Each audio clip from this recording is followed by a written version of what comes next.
Good afternoon, everyone. Author R. Weir, Randy here. Hope everyone's having a good day. Nice and sunny here in Colorado. We have maybe our first snow of the year coming in. We'll see if it actually happens or not. It's been crazy dry. We will take anything right now. But my guest today, we're going to get right to it, and we're going to bring her up on the screen. We have KT Anglehart with us. How you doing? I'm good. Sorry, I need to interrupt immediately. Which part of Colorado are you from, or do you live in? We live in Westminster, Colorado, which is a suburb of Denver.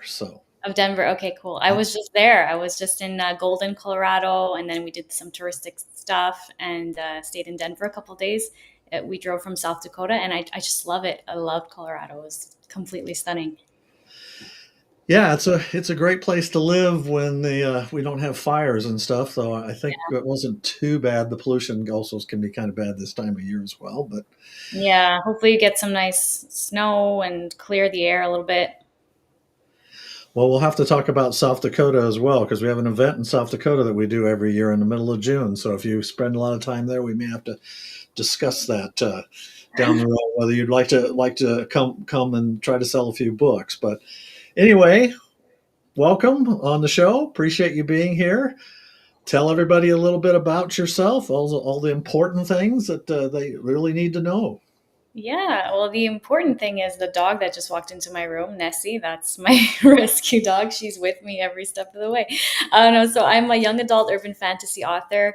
I have a three-book series. The third one is coming out in May 2026. It's the final in the trilogy, and it's very witchy and inspired by folklore and the lands of Ireland and Scotland. Everything I love in one place. And yeah, that's it. I've been writing for a long time, but this is my first series, and I'm just so excited about it. And I'm excited to keep writing and doing more putting out more magical tales. So, have you spent time in Scotland and Ireland? Has that kind of inspired you to write the Absolutely. series? I have, yes. So, well, I was always drawn to those places, but while I was writing the first book, I was in Ireland and Scotland. It was during our honeymoon, my husband and I. So, kind of dragged him over there, and I'm like, listen, gotta go here. This is where the books are taking place. But he, no, he was super attracted to going there as well. Like we both had a pull for sure, and we were mesmerized. And I've been back to Scotland twice after that. Yeah, so it's one of those special places. So, a way to write off your honeymoon as a tax deduction, right? It was work related. I honestly might have. Yeah. Yes. Well, I won't tell on you, but I can be your witness. She told me she was there. She was working, and she just happened to go on her honeymoon at the same time, right? Doing our governments talk right now, Canada and the US. So we're like, I don't mean politically. Sorry, I didn't mean that in a. Yeah. I mean, they will not know about the tax thing. So you're good. So you mentioned your rescue dog, and we love rescues. We've had three rescues through the years, and it's a Nessie. What type of dog is? Yeah, if you guess, you win a prize. So she's a mutt from Puerto Rico. We are not sure. She's looks like a little terrier mix, like some kind of mini schnauzer with a Yorkie, possibly. She kind of gets a mustache. Like it's a little bit hard to tell, but she's 9 pounds and the cutest little thing you'll ever see. So a small dog. Yeah. And have you ever thought about doing a DNA test to try to find out what her It's background more is? fun this way. Yeah, it's more No. fun this way. I think you hear or see her? Oh, there you go. She's behind me now. Yeah, I saw the door open. So yeah. Yeah, she went to go see the bunnies. I have the bunnies in this room as well. It's two pretty large bunnies, and she loves to go bother them. They kind of tolerate her. It's like a love hate relationship. Yeah, I saw that on your site, Onyx and Stirling. Yeah, it's a yeah. He has black ears, hence the onyx, and sterling. Like he's silvery, so I saw it as sterling silver, but I spelled it with an I because it's after the town in Scotland that I really liked. So this is me being Have weird. any of your pets made it into any of your books? You know what? I feel so Characters? bad. No, they have not. I have a future book like in the works where there is a very temperamental bunny, which is more based on my old bunny, not these guys. These guys are really sweet and very well behaved. My previous one is kind of you don't really approach unless you're me, like you love me, but not so much anyone else. So not as bad as the one in the Holy Grail, if you know Monty Python, He's been the compared king to attacking rabbit that yes, killed he's the been rabbit. compared to him. Yeah. So I also saw that you hold degrees in journalism, script writing, creative writing, and you speak obviously English, French, Italian, and Spanglish. Yeah, I gotta say Spanglish because I love trying to keep up with it. I don't practice it enough. I learned it in school, and it's not enough really. But when I can, I just try to go to Mexico or going to Spain. I'll try a little bit, but yeah, I understand it probably way better than I can have a fluent conversation. So I explain Spanglish because I saw Spanglish and I think of the Adam Sandler movie. Yeah, basically exactly that. Like I can sort of get by, but I gotta like mix in lots of English to get by. Well, So a that's few Spanish words with English words and just kind of back and forth. Yeah. yeah. Sometimes, like you see on TV, where you'll get a little bit of subtitles and they're throwing English words in with other languages and back and forth. And I love that. I love a show or a film that has multiple languages in it, and especially if like a show is doing very well and it's but it's like dubbed in English. I will never watch it in English. I'll watch it in its original language, like Money Heist, Casa de Papel. I discovered it like before the world found it and it exploded, and I was obsessed with it at the time because I was watching a lot of Spanish shows, and then yeah, I was never gonna convert to the English dubbed because I like they're oh man, they're just so talented and like you just don't get the same effect, like the expression and oh that was a good show. yeah, dubbing is difficult because obviously the mouth doesn't match the words, and I always think of those old Japanese movies from way back, the Godzilla movies, which were just horrible the way they were dubbed. I know. I mean, they did the best they can, and it is a difficult art. Like for Yes. sure, it's so hard to dub properly. So good on you guys, like voice actors, woohoo! But I just gotta watch the original actors do their thing. So you love folklore and history. So when did you discover this love for those topics and history and folklore and all that? I think I've always been drawn to it, but as you become an adult, you realize like you want to learn more about it. Like you're in high school or you're studying something in college, you're not really focusing on those things. And I found myself reading up on those things on my own when I graduated, when I started writing my own stories, and I just love everything about it. Like that the fact that it's part of a culture that is steeped like in the land itself. Like it's like a lot of the folklore of Ireland and of Scotland is like tied to the landscape, which I love. Like something that might live in a lake or in a mountain, or like in these particular hills.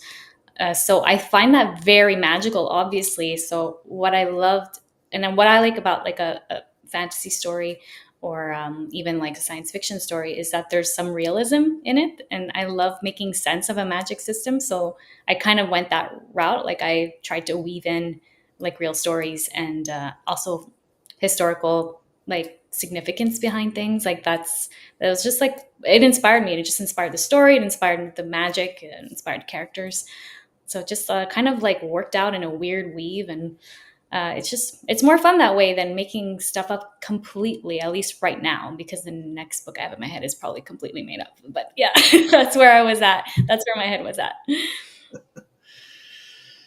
So folklore and history, all that. So who were some of the authors that kind of helped bring that inspirations out in you? Anybody that you like to read? And when did you first discover books and say, I want to read and maybe I want to be a writer someday? Oh geez. Oh my god, I've been reading. Like I was always a big reader, and I was one of those authors, readers that didn't quite like do a lot of research or know like what genre I liked, or I just sort of got attracted to a storyline and I'd read it. So I read a lot of different genres. I was never just attached to one. I did of course go through a fantasy phase when I discovered Harry Potter because it was exactly my time. Like me and Harry were the same age. So Yeah. so when the movie came out, so it was just like a whole phase. And I did go down I read a lot of I read Anglehart at that point. That's when I read all the Narnia books that I love so much. um and then, but I'm also inspired by by lit, like The Outsiders, like old school stories in 1984, and Fahrenheit 451 and Catcher in the Rye is my favorite book, and I can't even tell you why. It just makes me cry for no reason, I guess. Like, Mhm. a book does that. It's Sure. good. So I can't even answer your question. I'm all over the place. I've always been a big reader.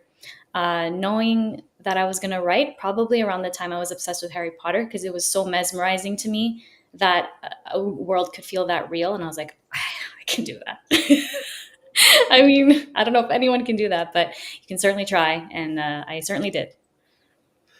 So so about that time, were you starting to jot down ideas? Were you writing? Did you do any writing in school that maybe some teachers encouraged you? I always was encouraged by teachers. They all saw that I was trying to come up with stories. Like, I was always coming up with stories. Even before physically writing, I was playing in my basement, make believe. Like, I was just like by myself coming up with an entire soap opera with my dolls or whatever, whoever I was playing Mhm. with. I didn't want anyone's opinion. I didn't want my brother and sister to like. I'm like, no, this is like very serious. This is what's going on right now. So you just know I think if you ask a lot of writers, I think they know they're storytellers from a very young age. It's funny. I was on a podcast, being interviewed on a podcast, and I brought that up when I was a kid. I used to play with the little stick soldiers or cowboys and Indian figures. That was, we didn't have as much TV to watch to spur our imagination, so we did it ourselves. And I think sometimes kids lose a little bit of that when they're in the games and on the computers and stuff. Yeah. Uh, I mean, it may still spur their imagination, but it still was something to about doing it yourself. And I always wanted to have a Gumby, and do a little claymation, and maybe record it or something. Yeah, that's a good point. I mean, I liked video games, but not to a huge extent. Like, my husband's a huge gamer, but and he has a really good imagination, like very broad imagination, and he helps me all the time fill in gaps. Like, I always thank him in my acknowledgments. Like, he basically came up with my epilogue for my last book. Honestly, he was like, "What if?" And I was like, "Yes." We think a lot alike. So he has a great imagination, but yeah, he never kind of got into creating this stuff himself. I think you have to have a very like a huge passion for that, and it's time consuming. Of course, you have to want to do that. Yeah, I mean, it is a lot of time. So, do you remember the first thing you wrote? Do you still have a copy of it? Anything of Oh like God, filed away anywhere? no. The first thing I wrote. I mean, the thing I can think of is it's more of like a speech. We had to we had a storytelling contest in elementary.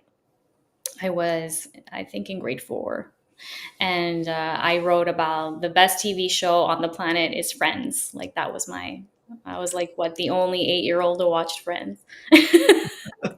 Probably shouldn't have been allowed to watch Friends, but It's a and pretty harmless show. It wasn't too bad. a So, lot of, yeah, then you realize later, you're like, wow, there's a lot of adult jokes in there, but yeah. obviously I didn't get those, so that's Yeah. that's not important.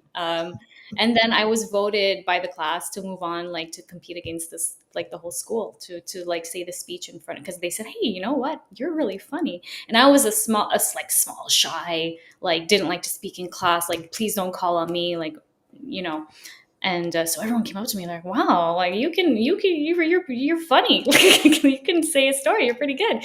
And I refused moving on to the next round because it was a speech, and I think that's when I realized, like, well, I loved writing it, but it was not fun at all being in front of people and performing it. So, as much as acting would have been cool, and it did cross my mind, that's when I realized, like, I don't think I want to act.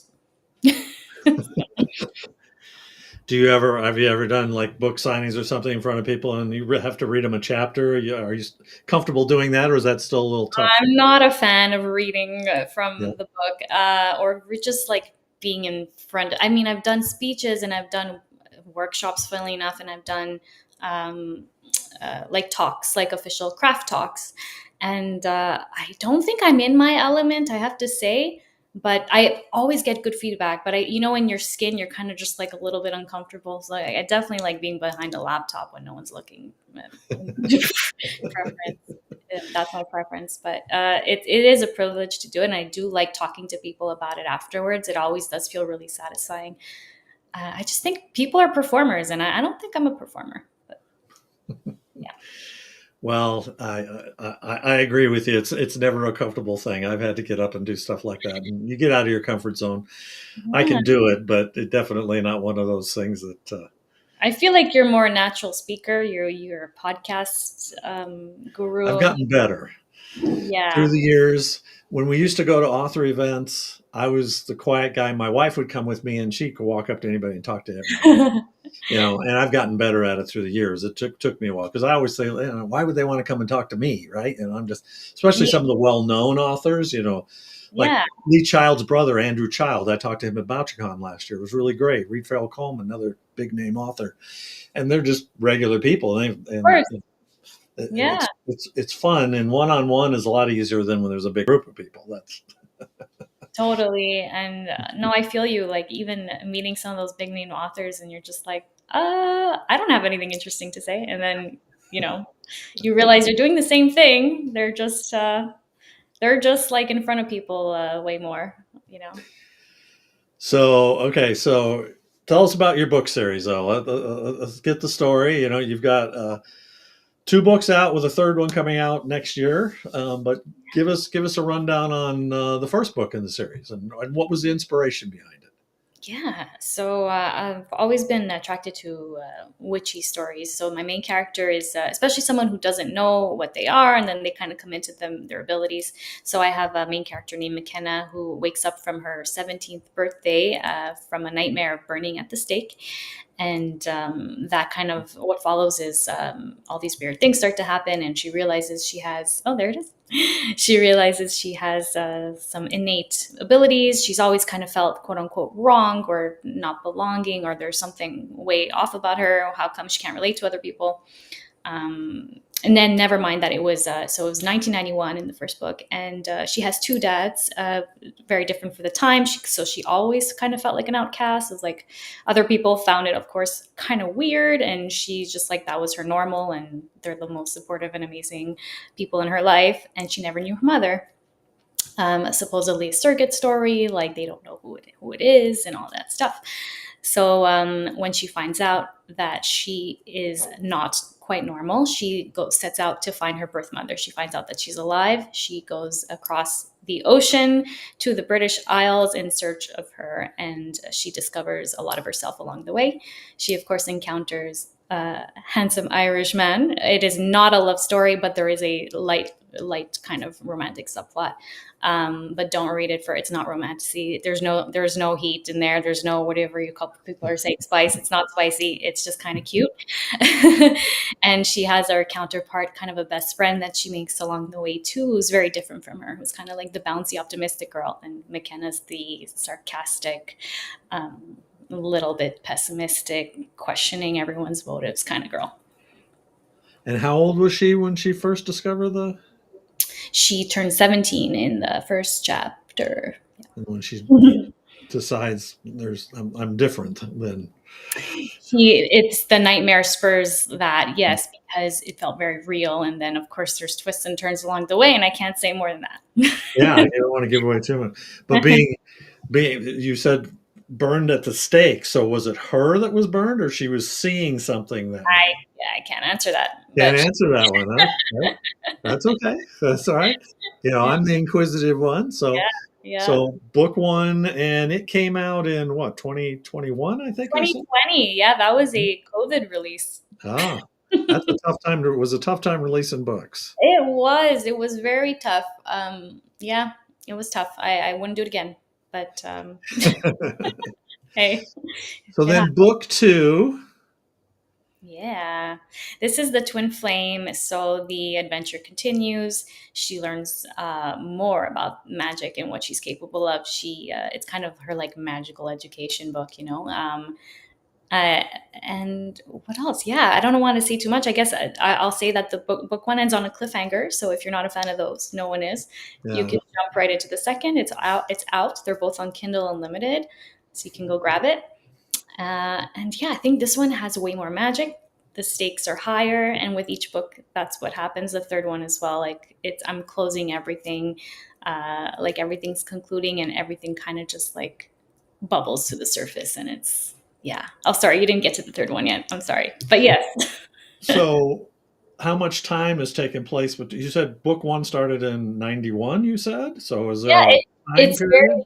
it's very yeah, it just continues. It's right from the last scene of the first And one. so, you don't really need to read them in order, or do you feel like you should read book one, then book two? Oh Obviously, no, you no, you need to read in order. So want it's serialized. It's like to. the first one, and then it ends, and then it picks up right from the last scene. You start the second one from there, and like it's just yeah, you gotta, or else you don't really understand what's going on. It's very serialized, and they're not standalones.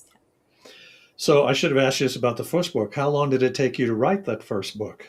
Was there a fairly long process? Since it's your first book, it's usually a little bit more Yeah, difficult. it took about 4 years. Yeah, it was my thesis project in my creative writing masters. I basically took my masters because um, I wanted to write a book. Like I didn't trust myself to be disciplined enough to do it. So I was like, I'm gonna get a creative writing masters, and this is gonna be my project. I'm gonna write a book, and I didn't know what, I didn't know any of that stuff yet, but I wanted to hone my craft and I wanted to publish something. So that throughout the 4 years, basically, I was writing this book, and at the end of my master's, in 2020, I released it. And are you traditionally published or independently published? No, indie. I didn't seek out the traditional route. I didn't query. I didn't do any of that. I kind of felt like after all the work I put into those 4 years and the feedback I got, of course, from my mentor, I was very closely guided, and I was kind of ready to like make my own decisions on everything and release it the way I wanted to release it. Um, and yeah, that's it. I don't regret it. I learned quite a lot, and I just don't know if that's it is a lot of work, and if you're not ready for to like basically take on A to Z, like everything, I would say look at the traditional route. I think I might do that for my next one, to be honest with you. Yeah, it was fun. Well, it takes a lot of time, and I mean, do you work a full time job as well, or is writing pretty much your life these days? I have contracts because I'm an editor. I've always worked in like as an editor for like anything really. I've helped authors, but I've also done a lot of corporate work, like marketing and stuff. And I enjoy getting like my head out of the super creative stuff and doing that. And like sometimes it's more technical, like technical writing, and I'll take on those contracts. But I don't have a full time job, so I'm like balancing contracts with like sporadic ones, which I'm thankful for right now because I don't want a full time. I don't want it's too writing these books are a full time job. So yeah, no, that's my balance that I'm really enjoying right now. That's good. Okay, so the third book,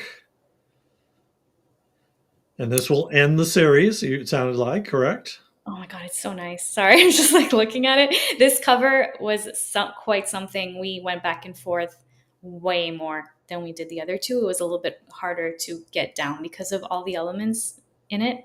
God, it works so nice. Hmm. Yeah. So it's the third and last book. Yeah. So everything comes to a close. We see how it all ends. Humanity, the future of the world and humanity is at stake. I will say that it's pretty high. What's the word? Not high impact. It's high stakes. Yeah. It just gets really intense. You don't know how it's all gonna go down, and I think there's some satisfying twists along the way. So. So who does your covers? Michelle Williams designs. She's completely brilliant. So I worked with a publisher for my first one that was like not a she's not traditional, but she helped do everything professionally for me, and because I didn't know what the hell I was doing for the first one. So Michelle Williams Designs was their like their cover designer. And so I stayed with her even after I started doing everything A to Z by myself as of the second book. I stayed with her because she captured the magic so well and the atmosphere so perfectly. And I really wanted to keep them consistent. So when is the book coming out? Do you have a release date yet? I do. I never announced it, so you're the first. Okay. Let me just check my calendar to make sure I'm not crazy. It's definitely it is this, right? I just don't want to say it wrong because I'm very bad at these things.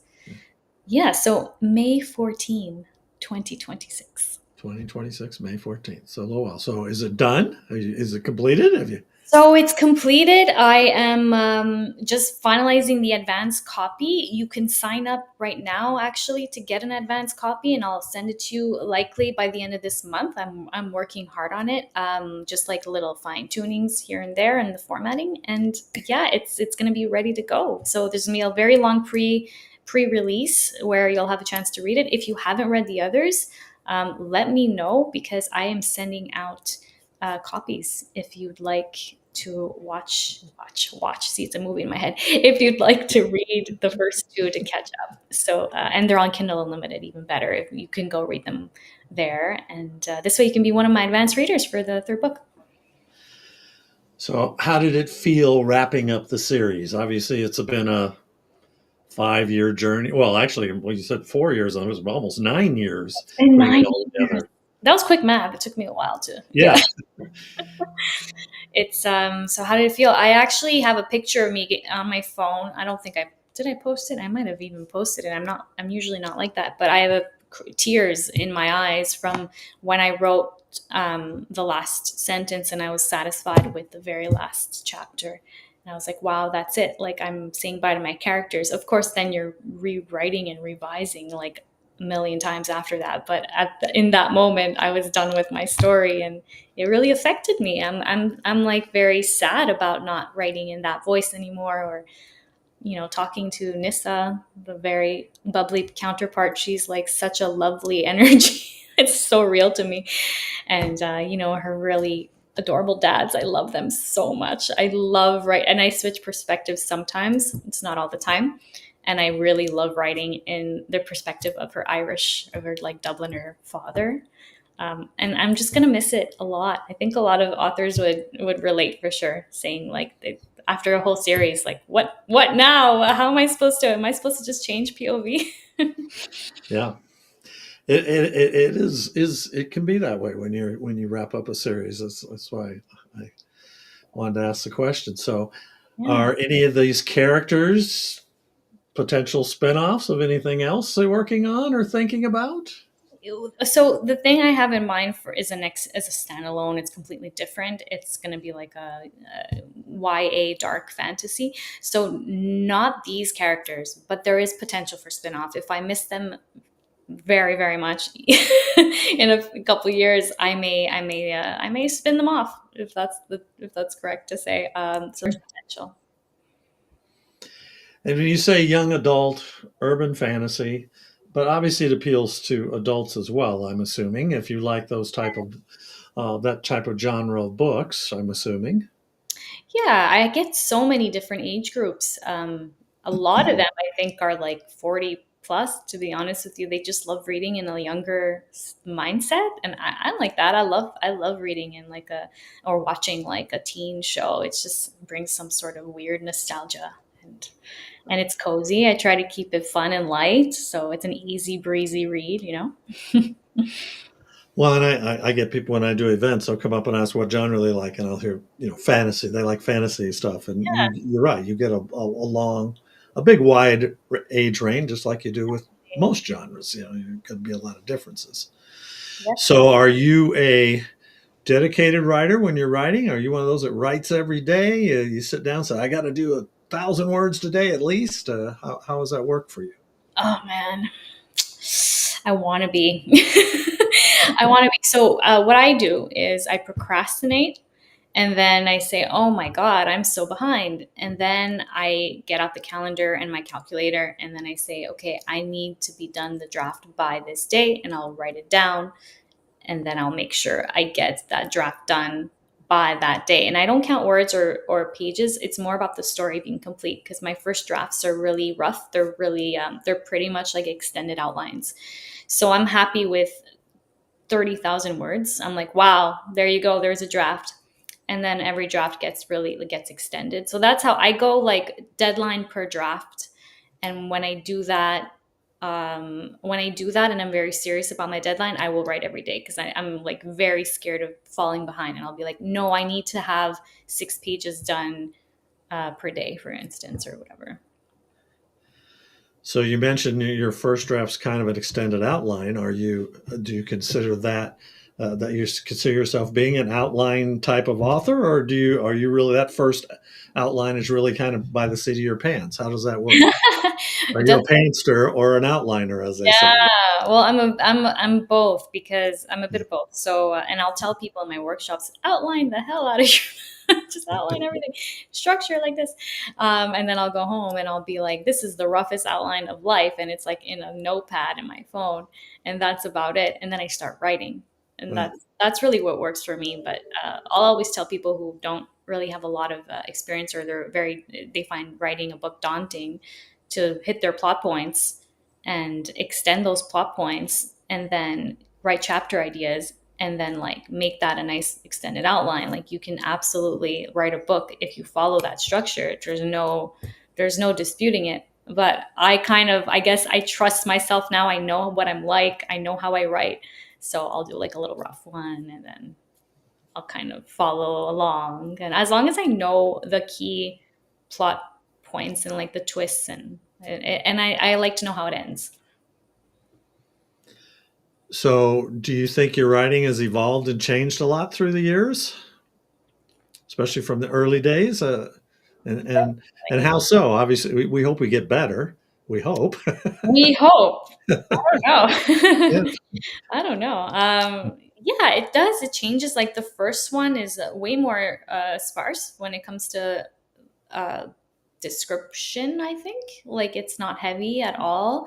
I'm not heavy in general in description. The second one is more descriptive for sure, but so yeah, I think that's how I've seen the evolution. I'm like paying more attention to details now, and which I didn't do in the first one very much. But that's also why it's a fast read. It's very much like watching a TV show. It's like snap, snap, snap, snap. It's like, but people like that style. I'm glad people really, really, really enjoyed the way it was so swift. But yeah, I could have done with more details for sure in the first one, and that's how I'm seeing the others evolve. And I think they definitely mature. So are your chapters shorter chapters too that make it faster to go through as well? They're not even short chapters. No, I think because the scenes are quite snappy, and I do a lot of dialogue, and I'm a witty dialoguer, like I like to think I am. Sorry, I don't mean to. I just mean that's what I'm attracted to. Like I've always been like attracted to quick banter and stuff. Right. So I think that's what makes it kind of fly by. Like sometimes you'll just get like 2 full pages of dialogue with very little tags, and that's what the first one I think is like, and then yeah, then I get a little bit more like, okay, wait, what are they doing with their bodies? Come on, come on, let's go. So yeah, and I hope every writer sees their. I'm sure they do. Like with every book, they see the improvement. They see like they pay more attention to certain senses. Yeah. Well, if you like the witty banter, dialogue, and stuff, you need to write a private eye detective series. You know, with that snarky private eye, right? So, I can't do detective stuff. I yeah, wish. I don't like what do you call them? The whodunits and stuff like yeah, that. hard boiled to private eyes. Yeah, the noir, all that stuff. Yeah, I'm not your. jealous of people who go for it, because you can binge pretty much anything. Like there's so many, and I'm sure it's wonderful. It's fun, but I don't care. Like I really don't care. Like I'm like, who cares who the killer is? Like I'm not. It's just not my thing. I prefer character evolution and Yeah, like that sort of thing. And those are usually more what do you call it? A little bit more like Sherlock. Like he doesn't evolve much. It's just more about like the mystery and what he's solving, and you know. So unfortunately, no, that's not my thing. But I will say my next book is a standalone, and she's very snarky, and it's one of those like dark like no filter kind of characters that I love so much. I love it. I think we all need to be a little bit more dark. So, are there any characters in the series that are based on people you know? um Not so much. I mean, there's a little bit of me in the in every character probably, but in the main character, I think. And yeah, she's kind of like I said, a little bit on the cautious, skeptical side. I would say a little bit sarcastic, um, but hopefully endearing. And who else? There is her like I say, her bubbly counterpart, as I put it. She does remind me of a college friend who's like very small and bouncy and like adorable, and always like has a smile on her face and puts everyone in good spirits. So there is Nissa, her the McKenna's best friend, does remind me of this college friend of mine. And yeah, I don't think anyone specifically is based on anyone. It's kind of like mishmash. And do you find writing therapeutic when you're sitting down and writing? Does it like relieve stress in any way, or do you just write just because you enjoy it? Okay, so the first draft does that. It's a honeymoon phase. I'm having so much fun. Like right now, having fun toying with this other book idea that there's zero pressure on. When I'm actually like, okay, I gotta write this book for a deadline and for and this is a really bad draft right now, blah blah blah. Like it stresses me out. It really does. Like it doesn't make me feel good. It's Yeah. kind of like, okay, the honeymoon's over, gotta make this good. So sorry if you're one of those writers who are like, oh my God, I'm like feeling so perfect the entire process. I'm like, wow, that's amazing. I don't. Yeah, it's. I mean, I don't know that I ever feel that way. Usually No. it's a little bit of a slog for me when I get started. It's similar to you.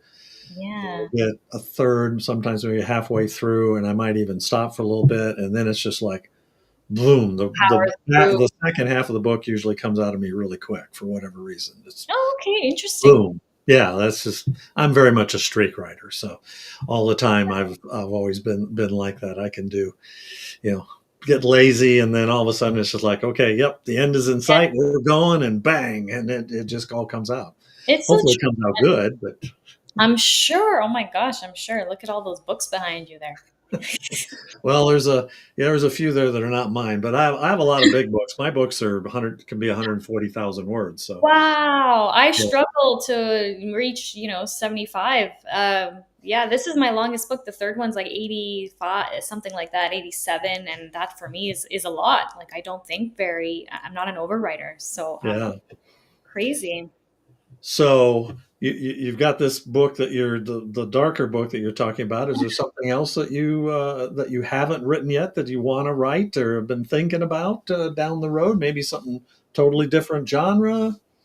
I want to do well. To be honest with you, I have some scripts because I took script writing and I'm in love with that format. And I'm gonna explore probably some film and like see if I can get a TV show on the air. Hey, You um, usually need an agent though to get those turned in, yeah, I right? So, haven't gotten there. I haven't gotten there yet. But that's okay.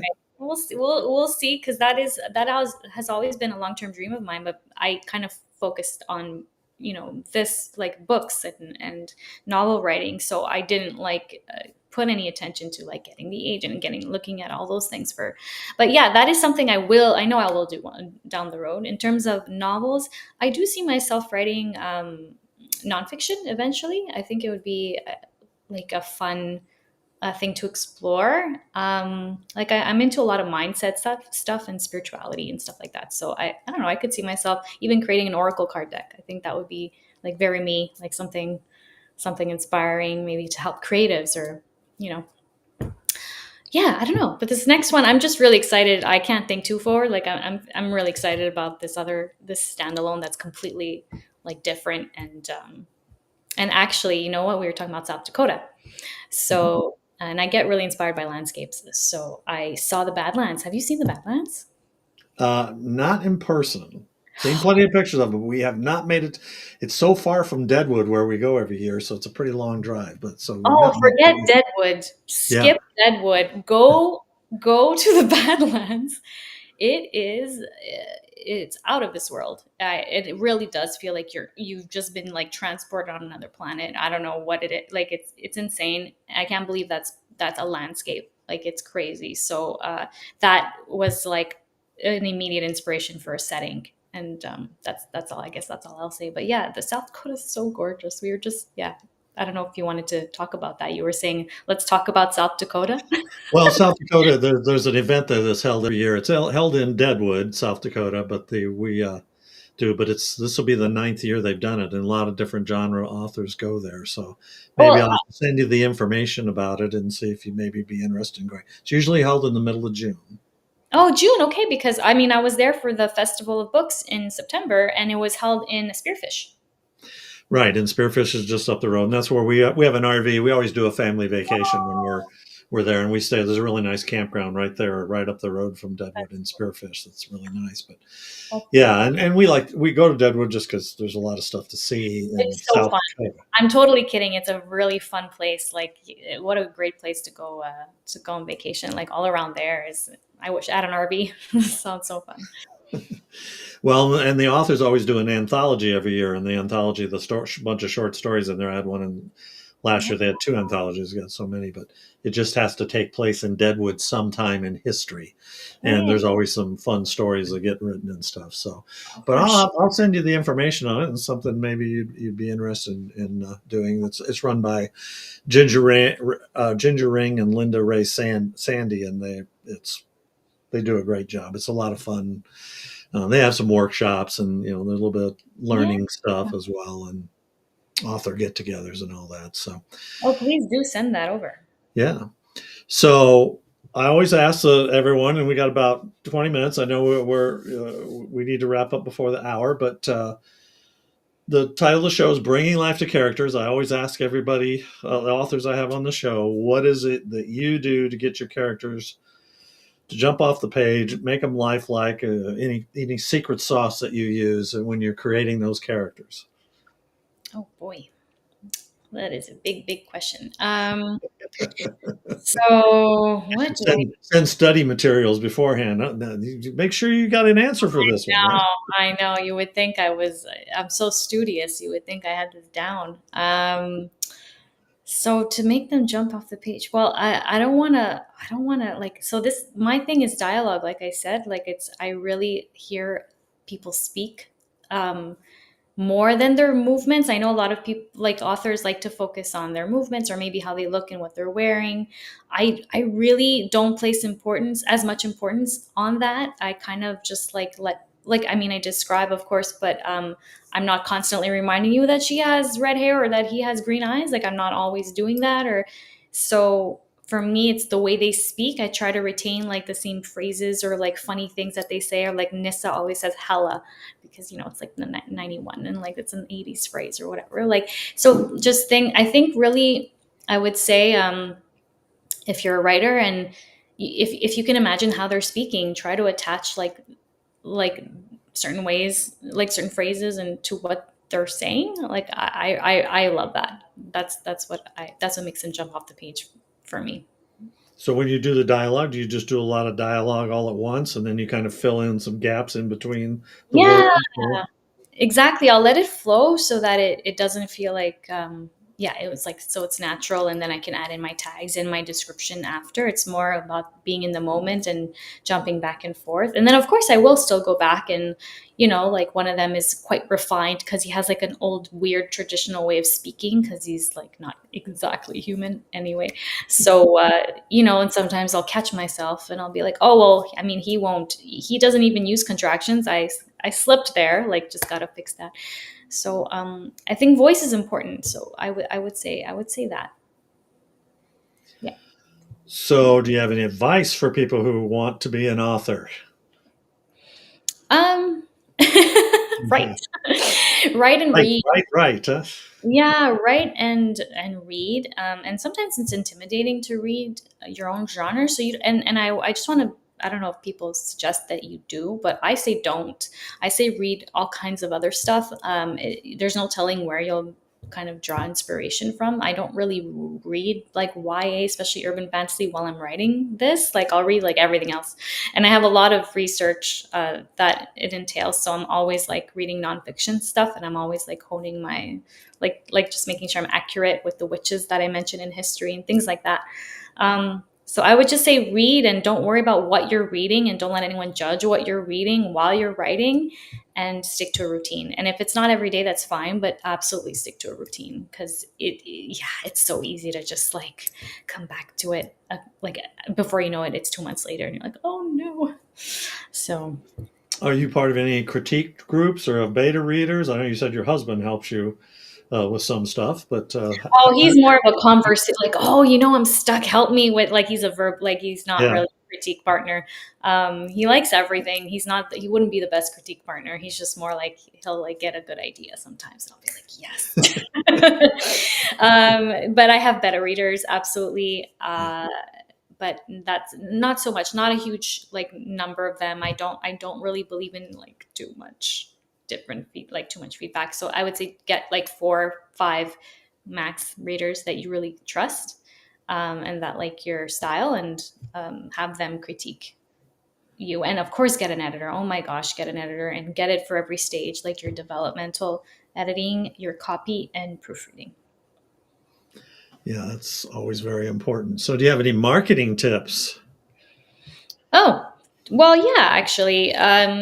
It's very overwhelming, even if you're traditional. So it's like no matter how you're published, you're still expected to like put yourself in front of readers like as much as you can.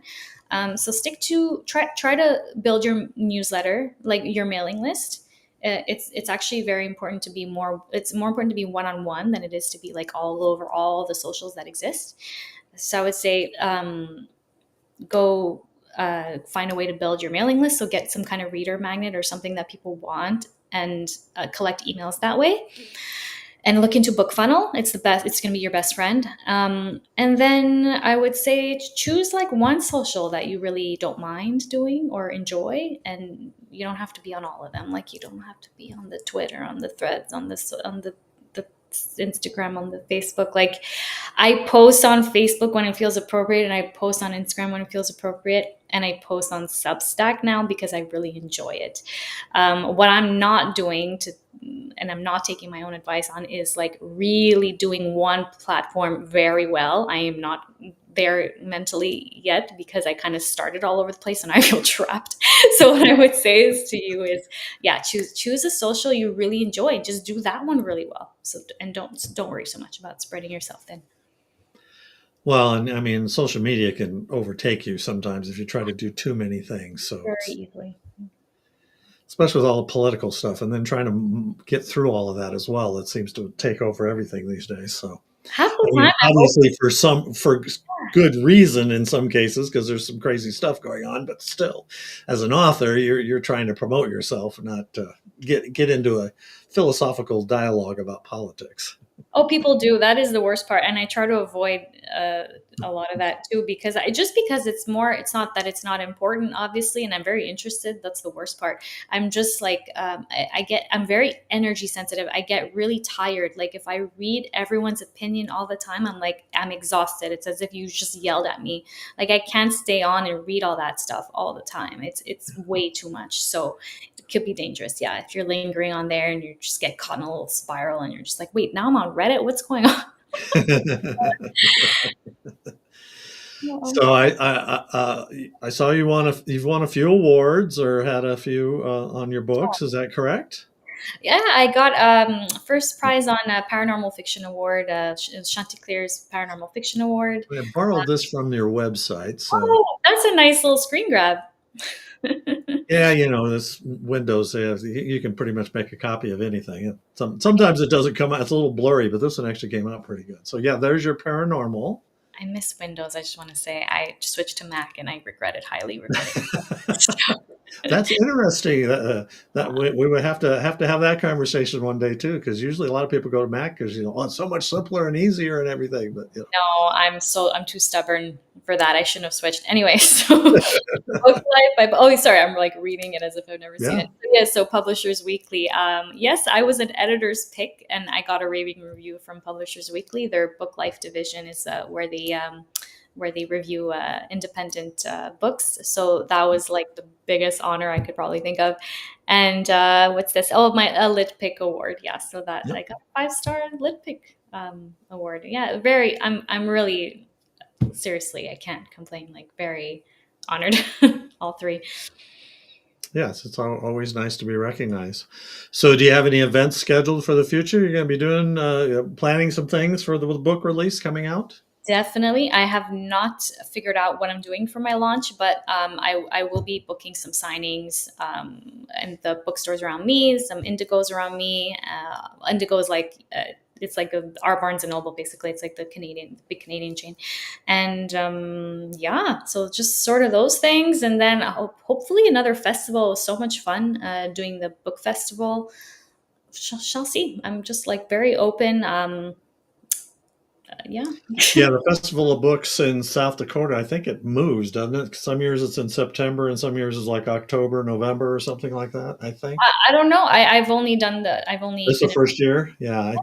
yeah, and And some years it's in, I think, Rapid City, and then some years it's in Spearfish as well. I think it goes back and forth. I know a few authors that go to that. It's one of those ones I want to do, but I usually do busier with other events those times of year. This is the yeah. problem. Well, it's such a lovely community. I had so much fun because people like the people in Spearfish are especially like they're so kind and warm, and they just like loved having all these authors here. The bookstore, Henry's Books, was so generous. They bought everyone's copies and they sell them now at their store, and they were like the main supplier for the book festival. Just everyone was so nice, and it was such beautiful, like everyone had such great authors had such great talks to offer and workshops. Just love it.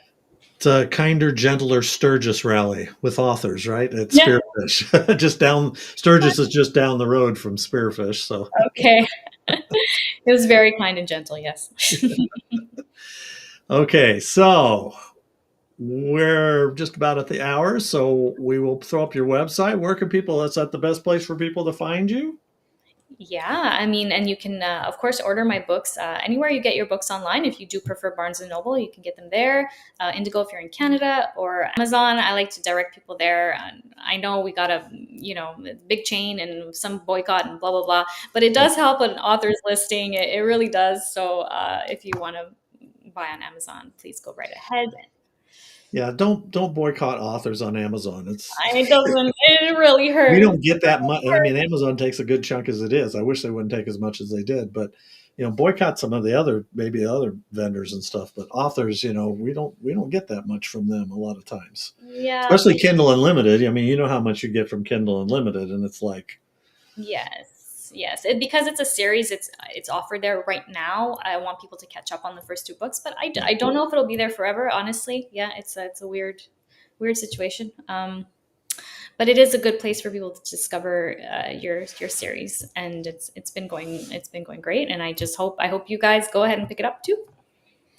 and they can sign up through your website as well. You said that about art copies of the new book.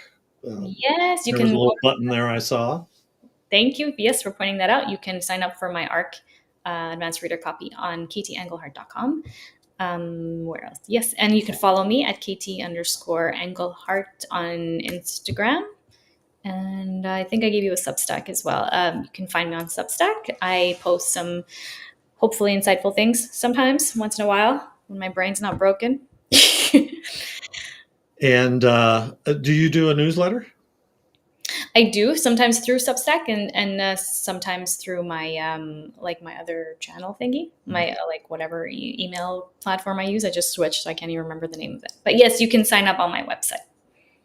Well, MailerLite, MailChimp, those are the two big ones. But I switched recently. It's called Email Octopus. It's just better everything. Yeah, better rates. Like they allow you more subscribers, that kind of thing. Yeah, usually, I mean, they're cheap. On the big name ones are cheap. If you have a small amount of subscribers, when you start getting a big amount, the price like doubles and triples on that thing. Doubles. I had to get out of MailerLite because I'm like, now they're charging me for having like one more than whatever the Yeah. maximum. I'm Need to like, unsubscribe one person to get back under yeah, the limit, right? no. I was like, okay, buy MailerLite. Okay. Was there anything else? We're about an hour here, about 55 minutes. Anything else you wanted to discuss we didn't cover? Oh my God, no, you covered so much. You're such a great interviewer. Like, good for you for I saw the list of questions and I think you hit all of them. So you're Pretty fantastic. pretty close. I always throw in a few extra ones too, but yeah, we don't want to make it too easy for you, right? So Exactly. No, you didn't make it easy in the sense that you did make me think very hard for my answers, but easy to speak to for sure. You're a natural, and I gotta check out your books because I did not read your books. well, my stuff is all mystery crime thrillers with the snarky private eye in one series, so they Well, might not be your cup of tea. I So gotta fall in love with your snarky characters, and that'll do it. And it probably will. It's probably not gonna take me much, honestly. I just like kind of like it's not the genre I pick up. Like, but it's sometimes you okay. have to fall. I'm not a big fantasy reader either, so I tell people it's like fantasy. I'm always impressed with fantasy writers because I feel like wow, their imagination and sci-fi and all that, and all the Fey worlds and all that. And I'm like coming up with different races and and trying to be unique because there's so much out there. Yeah. Not copying someone, it could be very challenging.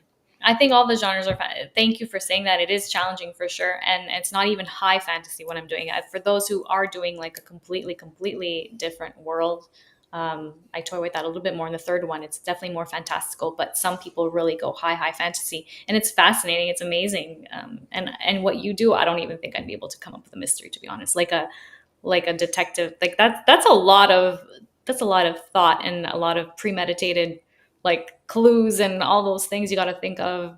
Well, I'm Anyway, a total pantster, so my stories come right out of me. I wow, do very little outlining, so good for so you. I get down rabbit holes a lot of times to get myself in trouble. So, Oh my gosh. Okay, well, I will. Yours is gonna be the first one that I dip into in that genre. So, well, great. Well, thank you. I appreciate you being on. Enjoyed talking with you. Hopefully, our paths will cross yeah, sometime, and I will send you the information about that Deadwood event that's in June. And I'm sure Ginger and then, and I'll make a strong recommendation to have because they do have a few fantasy authors, but it's not a big, heavy fantasy group that is there. But it's always a fun event, and we always have a good time there in South Dakota. So, and it'll be when it's a little warmer. any excuse to go back to South Dakota. Oh my God, it was hot when I went actually. So I imagine Oh, it really? Oh, so you got lucky then, huh? was hot. Yeah. Yeah, All righty. Well, thank you, KT. It's good talking with you, and we will see you down the road. we will. Thanks so much. Yeah.